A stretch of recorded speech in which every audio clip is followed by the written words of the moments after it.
Ha llegado el momento de escuchar la palabra de Dios. Un potente mensaje extraído de las Sagradas Escrituras. En la voz del pastor Carlos Hoyos. Oiga eso. Pero el fundamento de Dios está firme. Teniendo este sello, conoce el Señor a los que son suyos. Y apártese de iniquidad todo aquel que invoca el nombre de Cristo. Lo primero que vamos a tener en cuenta en la enseñanza hoy es que esta es una carta pastoral. ¿Ya? Pablo le escribe esta carta a un pastor llamado Timoteo. Es lo primero que vamos a tener en cuenta. En ese orden de ideas, Pablo persuade a Timoteo acerca del gran riesgo que corre la iglesia que Timoteo administra a causa de las diferentes posturas doctrinales que pueden surgir dentro de la comunidad cristiana. Si ustedes miran, por ejemplo, el versículo 11 en adelante, leemos: palabra fiel es esta: si somos muertos con Él, también viviremos con Él. Si sufrimos, también reinaremos con Él. Si le negaremos, Él también nos negará. Si fuéremos infieles, Él permanece fiel. Él no puede negarse a sí mismo. Y dice: recuérdales esto, exhortándoles delante del Señor a que no contiendan sobre palabras, lo cual para nada aprovecha, sino que es para perdición ¿de quién? De los oyentes. Y luego le dice cuál debe ser el comportamiento de él. Procura con diligencia presentarte a Dios aprobado, como obrero que no tienes de qué avergonzarte, que usas bien la palabra de verdad. Y luego le aconseja: evita profanas y vanas palabrerías, porque conducirán más y más a la impiedad. Y su palabra corcomerán como gangrena, de los cuales son ¿quiénes? Himeneo y Fileto, que se desviaron ¿de qué? De la verdad, diciendo que la resurrección ¿qué? Ya se efectuó, y trastornan la fe de algunos. En razón a esos dos personajes que habían en la iglesia, que dañaban la conciencia de los creyentes, es que Pablo da la enseñanza de la cual hoy estamos aquí compartiendo. Jesús dijo un día: un poco de levadura ¿qué? Leuda toda la masa. Los discípulos pensaron que era porque él no había llevado ¿qué? Pan, porque ellos no habían llevado pan. Y Jesús les recordó que no se trataba de eso, que él podía multiplicar los panes. ¿Que cuál era el problema? Que de eso no se trataba. Se trataba de algo más serio que del pan, de la doctrina de los fariseos, que podía dañar la conciencia, el normal desarrollo de la vida cristiana de sus creyentes en el tiempo que Jesús estuvo aquí. Ahora, estos señores de los cuales Pablo habla, Himeneo y Fileto, dice que eran creyentes, estuvieron en la iglesia, profesaron el evangelio, pero ¿qué es lo que dice? Se desviaron de la verdad. Si se desviaron de la verdad, fue ¿por qué? ¿Por qué? Porque estaban en la verdad. Uno no se desvía de algo si no está en algo. Ellos estaban en la verdad, o sea, abrazaron la sana doctrina un día, pero otro día cualquiera se dejaron influenciar de algunos señores que decían que la resurrección ya se había efectuado, que no es cosa para el futuro, y estos creyeron, formaron una discusión en la iglesia y se llevaron a muchos creyentes tras sí. Por eso él dice que esas enseñanzas carcomen como ¿qué? Como gangrena. Porque quienes plantean una tesis diferente a lo que el cristiano ha creído, buscan la forma más sutil, con más sagacidad, con una apariencia impresionante, de los cuales Pablo habla en la carta a los Romanos capítulo 16. Os ruego, hermanos, que os fijéis en aquellos que causan divisiones en contra de la doctrina de Cristo, ¿cierto? Y les dice, porque esas personas no sirven a nuestro Señor Jesucristo, sino a sus propios vientres, y con suaves palabras engañan los corazones de ¿quiénes? De los ingenuos. Observe eso. Pedro escribe en su capítulo 2 y dice, así como hubo falsos profetas en el pueblo, así también se levantarán falsos maestros entre vosotros, los cuales introducirán herejías de una manera tan sutil que el cristiano no alcanza a percibir el veneno, que fue lo que Jesús dijo, un poquito de ¿qué? Entonces Pablo está diciendo aquí que el cristiano debe de tener un sello. ¿Y cuál es el sello? El fundamento apostólico. El sello de la iglesia debe de ser el fundamento apostólico. Pablo escribe en la carta a los Efesios capítulo 2 el versículo 20 y dice, edificaos. ¿Sobre qué? Sobre el fundamento de ¿quién? De apóstoles y ¿quién más? Y profetas, siendo la principal piedra del ángulo ¿quién?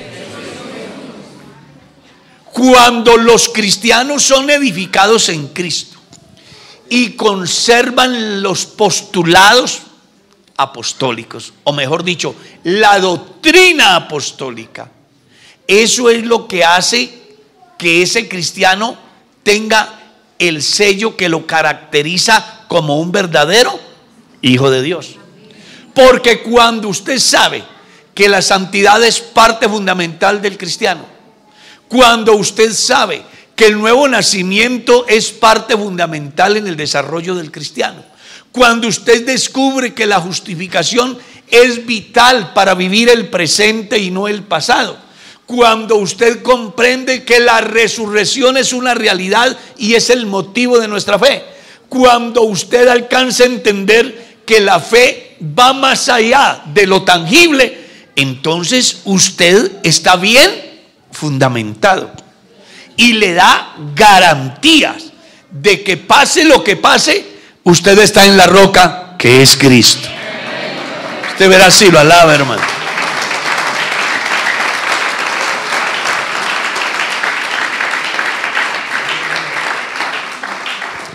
Ahora me encanta lo que dice el texto que leímos, porque cuando uno tiene ese conocimiento de la doctrina, lo lleva a apartarse de iniquidad.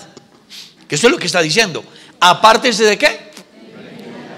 Y lo dice el mismo texto, hablando de lo mismo. Iniquidad en el campo de la doctrina es cualquier enseñanza que altere nuestra manera de ver, de pensar, de creer, de profesar. Cuando usted lee en el capítulo 1 de la carta a los Romanos, a los Gálatas, Pablo dice, estoy asombrado de que tan fácil se hayan apartado para seguir un evangelio diferente. Y luego dice, no que haya otro evangelio, sino que algunos ¿qué? Pervierten el evangelio. Porque no hay sino un solo evangelio. La tradición y nosotros de alguna manera decimos los 4 evangelios, pero no hay 4 evangelios. Es un evangelio con 4 puntos de vista diferentes, que es lo más correcto. El evangelio de Jesucristo que narra Mateo, Marcos, Lucas y Juan son 4 puntos de vista diferentes basado en un evangelio que es cristocéntrico, que es donde los cristianos debemos de aprender a fundamentar nuestra fe. Entonces, ¿por qué hay iniquidad en el cristianismo? Hablando en el campo de la fe, de la vida cristiana, la iniquidad refleja de alguna manera lo que es injusto. Usted sabe que se dice que uno de los países donde más iniquidad en el campo social hay es Colombia. ¿cierto? ¿Y a qué se refieren? Que hay unos que tienen mucho y otros que tienen muy poco. Porque consideran que eso es ¿qué? Injusto. Pues yo no lo considero así. Jesús dijo, los pobres siempre los tendréis. Sin embargo, la gente habla así. Cuando lo traemos al campo espiritual, en el capítulo 6, el verso 9 de la primera carta a los Corintios, Pablo dice: ¿no sabéis que los injustos no heredarán el reino de Dios? Y comienza a explicar quiénes son los injustos. Injusto es el adúltero, injusto es el fornicario, injusto es el avaro, injusto es el que echa con varones, injusto es el afeminado, injusto es el ladrón. Eso es lo que dice, ¿cierto? Léalo y verá. ¿Y por qué es injusto? Porque no puede ser que habiendo un Dios que creó el cielo y la tierra, que nos dio el privilegio de venir a unas vacaciones acá, que aparte de eso nos ha hecho posible la eternidad en Dios, le paguemos de una manera tan desfavorable, cuando el deber de los cristianos debería ser estar a sus pies, adorándole, obedeciéndole, sirviéndole, honrándole, engrandeciéndole, reconociéndole como lo que Él es: Señor de señores, Dios de dioses, Rey de reyes, el Salvador de todos. Alabe el nombre de Cristo. A su nombre gloria. Entonces, trasladando esa palabra al texto, es una injusticia que se diga que no hay resurrección. Es una injusticia que se dañe la conciencia de los cristianos en relación a la esperanza que tenemos. Porque la razón del cristianismo es la resurrección. Quítele al cristianismo la resurrección y no vale la pena ser cristianos. Porque entonces naceríamos, creceríamos, moriríamos y se acabó todo. Por eso cuando ustedes leen el capítulo 15 de la primera carta a los Corintios, es una defensa enorme la que Pablo hace acerca de la resurrección.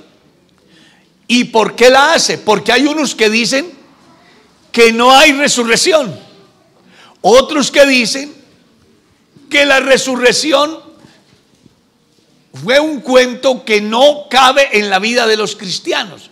Entonces Pablo comienza diciendo que él quiere que la iglesia sepa que Cristo estuvo aquí y que murió conforme a las Escrituras, y que fue sepultado y resucitó al tercer día conforme a las Escrituras. Y luego comienza a citar testigos, entre ellos a los apóstoles, a unas mujeres, a Cefas, a más de 500 hermanos, y por último me apareció a mí, diciendo: no puede ser que teniendo más de 500 testigos que pueden gritar a los cuatro vientos que Cristo resucitó, ahora vengan a decir que no hay resurrección.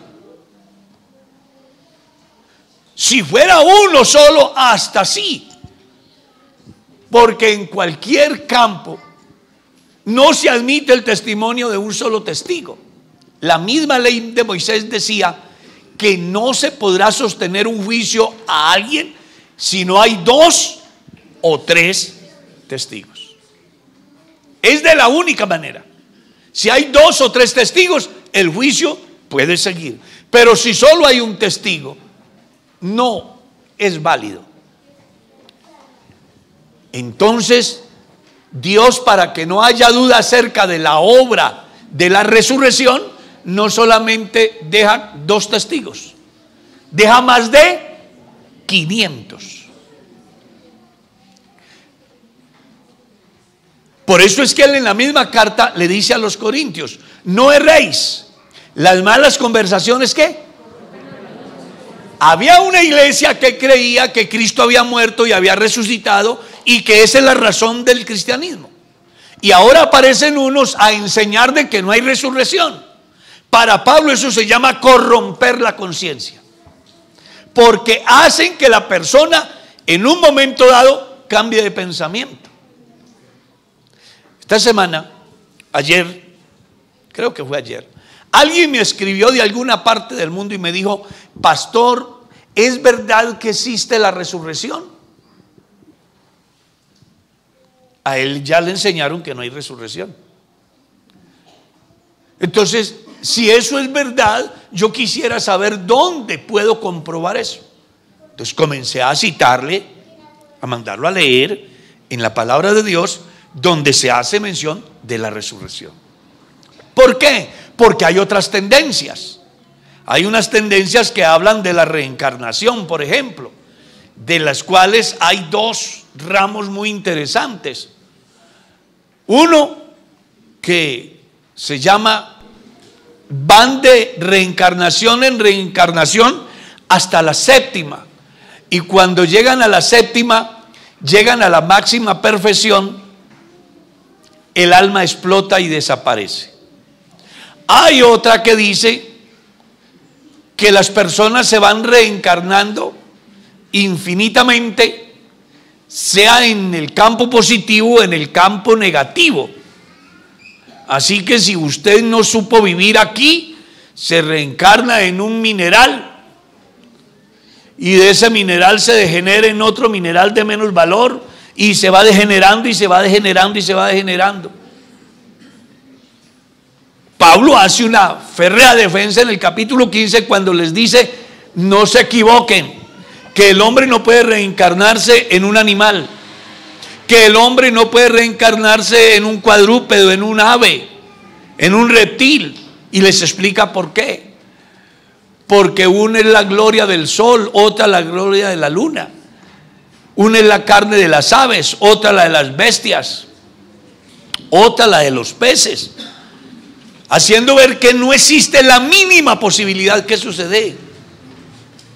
Entonces alguien preguntó por allá: ¿y entonces con qué cuerpo vendrán? Y él les dice: necios, es que ustedes no han alcanzado a entender que cuando uno siembra un grano, no nace el grano, sino el cuerpo desnudo. Diciendo así: el grano queda en la tierra y lo que sale es el tallo. Así también es la resurrección. Se siembra un cuerpo mortal, resucitará un cuerpo inmortal. De veras, si alaba al Señor.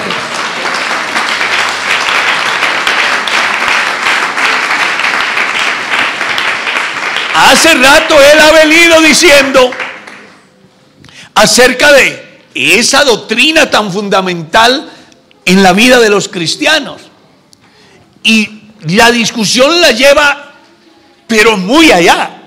Observe lo que él dice: si no hay resurrección, que era lo que estos señores decían, que ya no había resurrección.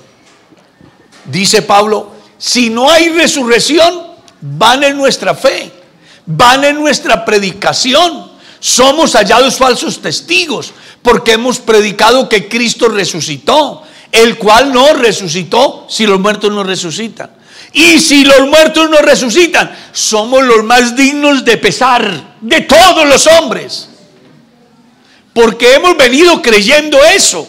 Y si de verdad no hay resurrección, no vale la pena ser cristianos. Comamos y bebamos, que mañana moriremos, pero Cristo ha resucitado.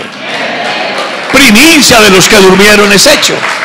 Cristo el primero, luego los que son de Cristo en su venida, luego el fin. Aleluya.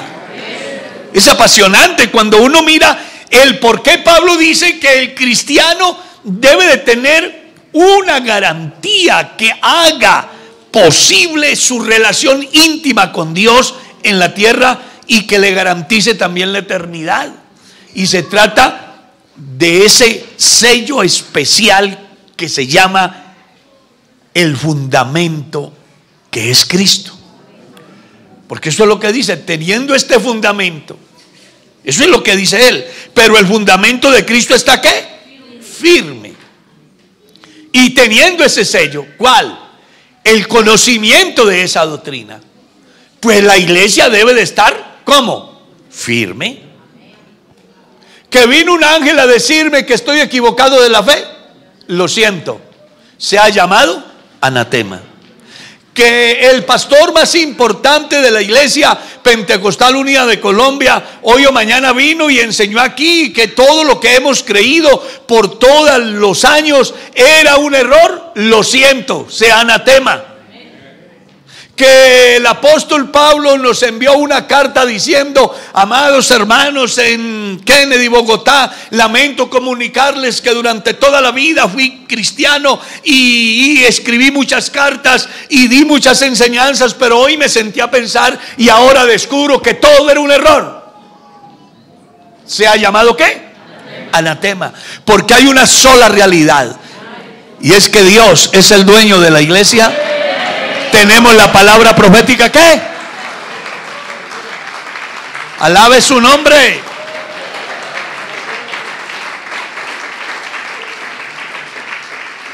Por eso es que Juan en su carta enseña: si alguno viene a vosotros con una doctrina, ¿qué? Diferente a la que habéis aprendido, ¿qué dice? No lo recibáis en casa, ni le digáis bienvenido, para que no os hagáis partícipes de sus malas obras.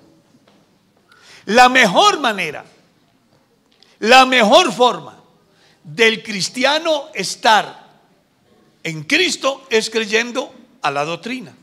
¿Y dónde la encuentro yo? Acá. Jesús mismo dijo: el cielo y la tierra, ¿qué? Pero mis palabras. ¿Usted sabe por qué estamos aquí? Porque su palabra ha dicho que esta obra cobra vigencia en el día de hoy. Donde haya una iglesia adorando a Dios de verdad, fundamentada en ese fundamento de apóstoles y profetas, simplemente se está dando un testimonio que los dichos de Dios y los hechos de Dios pueden pasar los años, los decenios, los centenares, los milenios, pero que Dios sigue siendo el mismo y que su palabra sigue siendo la misma, que sigue cobrando vigencia, que los que la creen, como está escrito, de su interior correrán ¿qué? A su nombre gloria.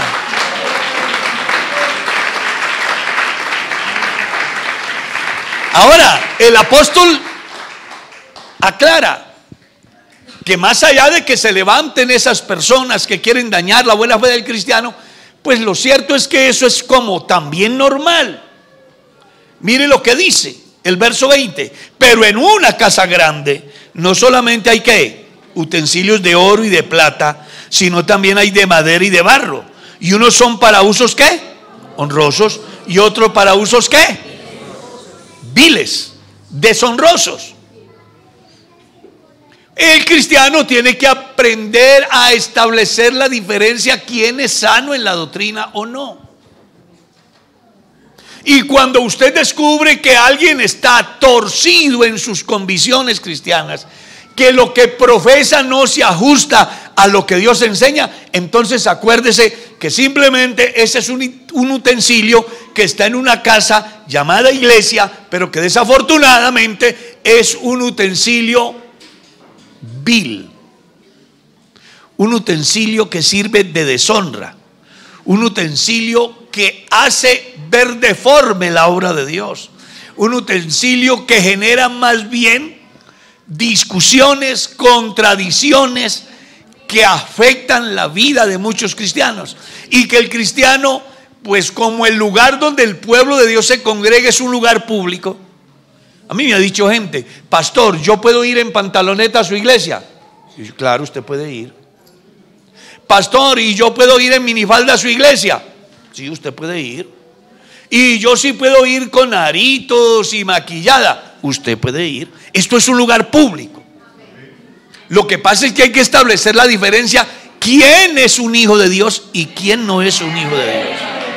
Que un cristiano, una cristiana que quiera ser hijo de Dios, tiene que renunciar al pecado, tiene que renunciar al mundo, tiene que renunciar a las vanidades, a los deseos de su carne, morir al pecado para vivir una nueva vida en Cristo Jesús. Gloria a Dios. Gloria a Dios.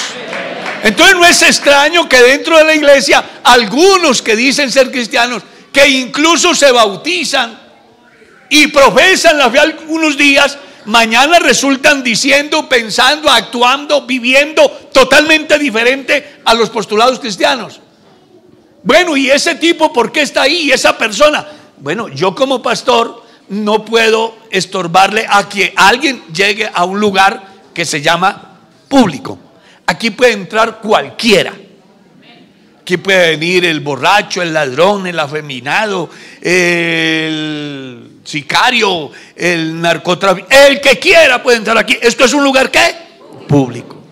Lo que pasa es que cuando entramos al campo de los cristianos, si un cristiano se comporta de una manera inadecuada, los creyentes fieles deben de entender que ese es un vaso de los cuales Pablo habla.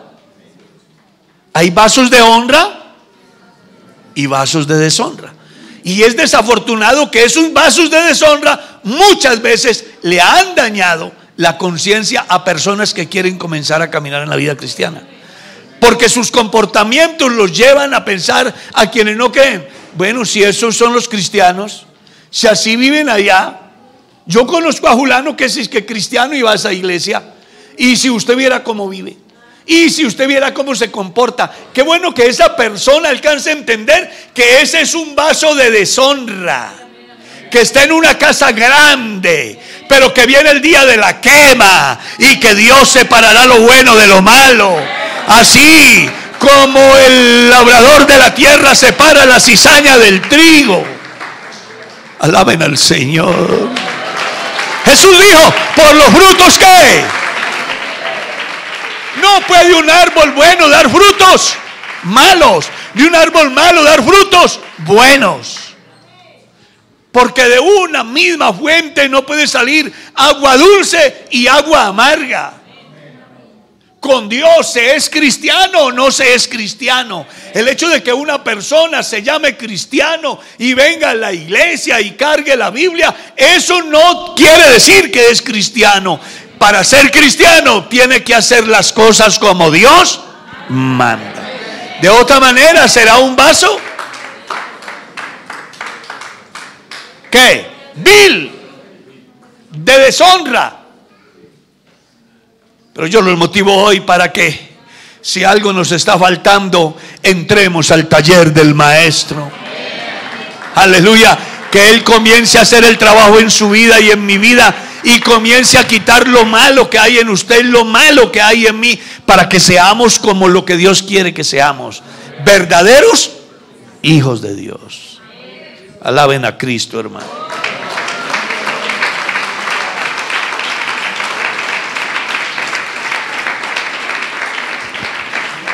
Y el apóstol dice en el verso 21: así que si alguno se limpia de estas cosas, o sea, una persona puede ser un vaso vil, un vaso de deshonra, pero si cae en conciencia de que no está actuando bien, ¿qué dice el verso 21? Así que si alguno se limpia de estas cosas, ¿será qué? Instrumento para qué? Para honra, santificado. Ya no será vil, ya será útil al Señor y dispuesto para toda buena obra. Y Santiago escribe en el capítulo 5, el versículo 20: sepa que si alguno hace volver a un pecador del error a su camino, salvará un alma de muerte y cubrirá multitud de pecados. ¿Escuchó eso? Si lo hace volver, estaba hablando del creyente que alguna vez, como Himeneo y Fileto, profesaron la verdad, se fueron, se desviaron. Dice Pablo: si alguien los hace volver, porque cuando dice hacerlos volver, fue porque estuvieron y se fueron, ¿o no? Estuvieron y se fueron. Él dice: pero si alguno lo hace volver, va a salvar un alma de muerte y va a cubrir multitud, porque hay una particularidad en Dios. En Dios solo existe el presente. Si usted es impío hoy, impío es, y si se muere así, se pierde. Pero si usted es impío ahora y reacciona y se aparta del mal y comienza a hacer el bien, su pasado no le será tenido en cuenta, porque el Dios nuestro restaura, el Dios nuestro perdona, el Dios nuestro olvida, el Dios nuestro echa tras sus espaldas nuestros para no volverse a acordar de ellos. Este es el Dios que yo predico, un Dios bueno, un Dios grande, un Dios misericordioso, inigualable, incomparable, lento para la ira, grande en misericordia. Todo cristiano, todo ser humano que va por esta tierra debe de entender eso. La meta debe de ser un vaso de honra, que la gente diga: wow, ese es un hijo de Dios, esa es una hija de Dios. Y hay gente que lo cree así. A mí me han llamado: pastor, ¿tiene una persona que me pueda recomendar? Es que he probado con la gente que no son de su iglesia y me han hecho tanto daño. Yo sé que las personas de su iglesia, conozco gente que es muy correcta. Ah, ¿es un vaso de qué? De honra. Y a las personas que se ayudan a emplear, que a veces llegan aquí: pastor, estoy en una crisis muy grave, no tengo empleo, no tengo cómo sobrevivir. ¿Será que usted me puede ayudar? Y uno comienza a escuchar a la persona y ve que de verdad está necesitado. Entonces uno busca contactos, a ver dónde podemos ubicar a esa persona. Pero lo primero que le decimos es: manéjese bien para que le abra puerta a otro. Porque si usted se maneja mal en esa empresa, van a decir que aquí todos son iguales.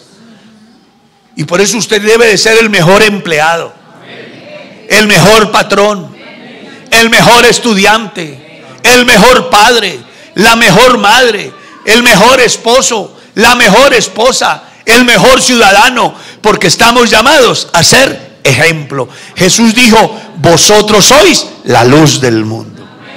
Somos luz del mundo y somos sal de la tierra. Así que no interesa si usted tiene mucho conocimiento. Aquí lo que importa es que viva la vida cristiana. Si usted es un hombre o una mujer fiel a Dios, puede que no se sepa la Biblia de memoria, pero sabe agradar a Dios, sabe obedecer a Dios, y su testimonio será fundamental para que muchos hombres alcancen a entender que algo ha pasado aquí, que algo ha sucedido en la iglesia del Señor, que usted es diferente. Viene a mi mente el testimonio de ese hombre adinerado que ha empleado a una niña de la iglesia y ella nunca les habla, pero su vida es ejemplar. Y un día le llama la atención eso y dice: yo tengo que ir a ver dónde es que va esa mujer, qué clase de familia tiene, es tan diferente. Y la hermana se fue y entró a la iglesia y el tipo entró tras ella. Comienza el culto, Dios se hace manifiesto, se predica la palabra, y antes de que termine el culto, ese hombre está arrodillado pidiendo a Dios misericordia, pidiendo a Dios perdón. Dice que cuando se levantó, alguien se le acercó y le dijo: caballero, bienvenido, cuéntenos quién le habló del evangelio. Y él dijo: a mí nadie me ha hablado, yo he visto el evangelio. Yo: ¿cómo así? Dice: sí, una empleada que viene aquí, que vino hoy al culto, es una mujer diferente. Esa persona es ejemplar y me llamó la atención, quise venir y ahora entiendo por qué es que ella es diferente. Eso es lo que necesitamos, que donde usted esté sea ejemplar, sea honrado, sea transparente, sea delicado, sea juicioso, sea responsable, viva para Dios, porque somos la luz del mundo. Y Jesús dijo: nunca se coloca la luz debajo del cajón, sino que se coloca encima para que alumbre a todos. Así alumbre vuestro testimonio delante de los hombres, para que ellos al verlo glorifiquen a Dios por ellos. Que tengan que decir, como dijo el escritor consagrado: grandes cosas ha hecho Dios con estos, nos gozaremos y estaremos alegre. Y me encanta la forma como él le enseña a Timoteo, en el sentido de que muchas veces el cristiano debe de aprender a huir. Entonces le dice en el verso 22, huid. ¿De qué?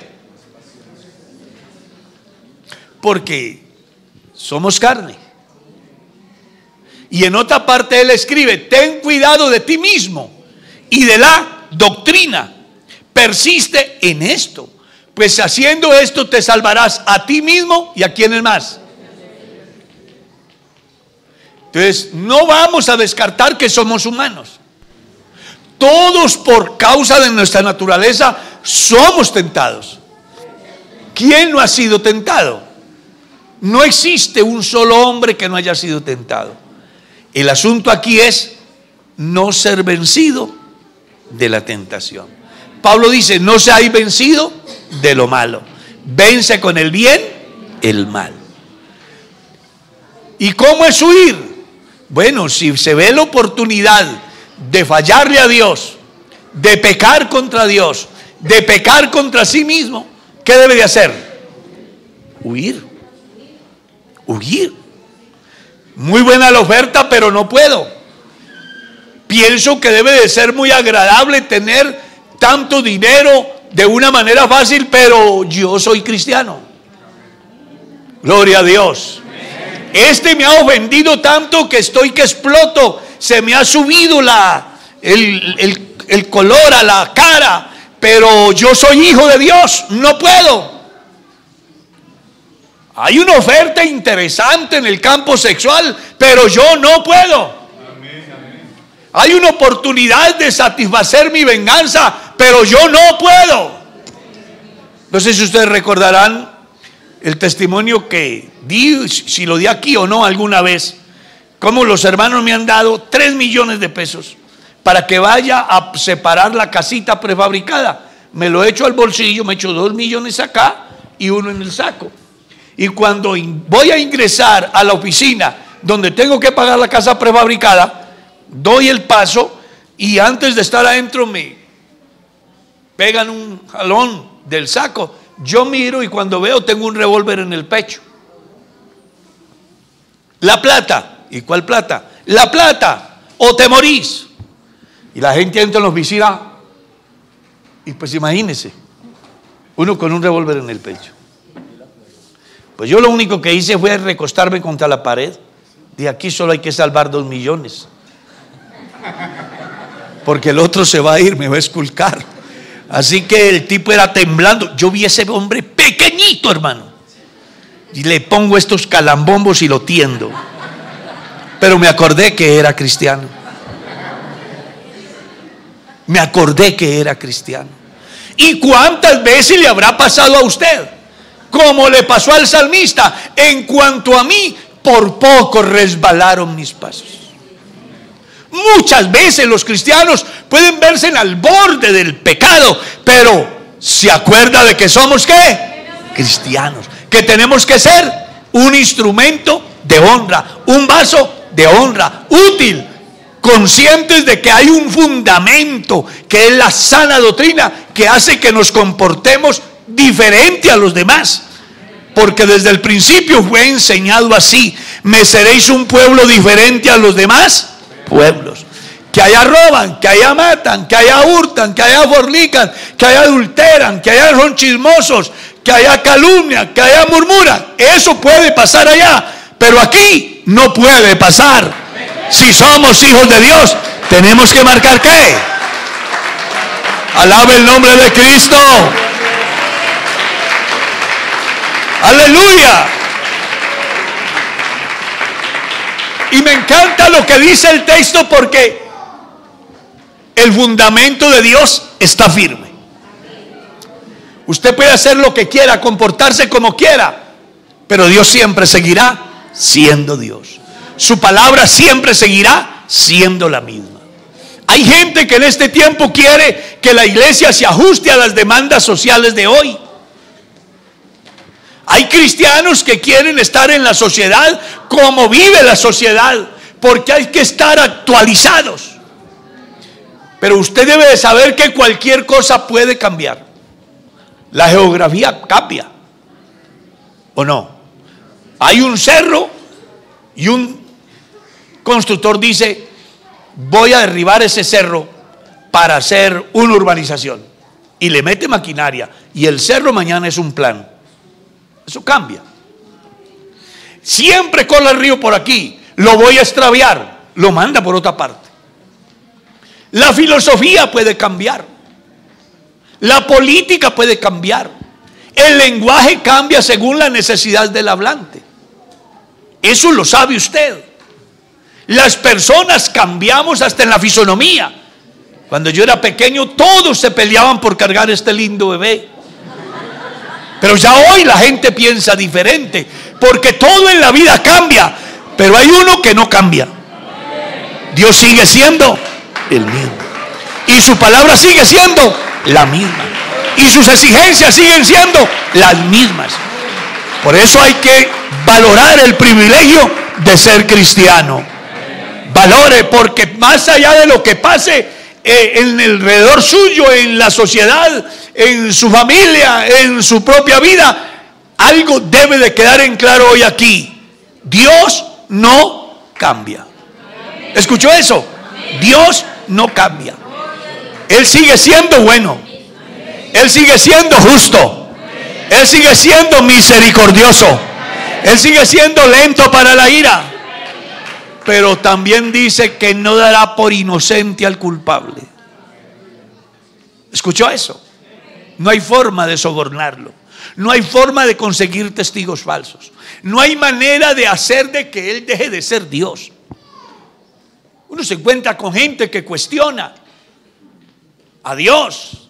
Incluso por ahí le hicieron un juicio a Dios, no sé si lo habrán leído, y declararon a Dios culpable.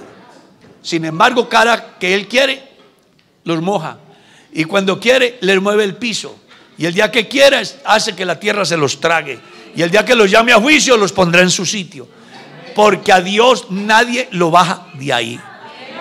Que no hay Dios, eso a Él no lo afecta. Que Dios no existe, no lo perjudica a Él.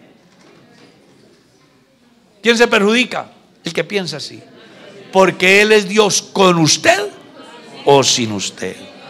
Y ese es el Dios que yo predico, en el cual no hay mudanza ni sombra de variación.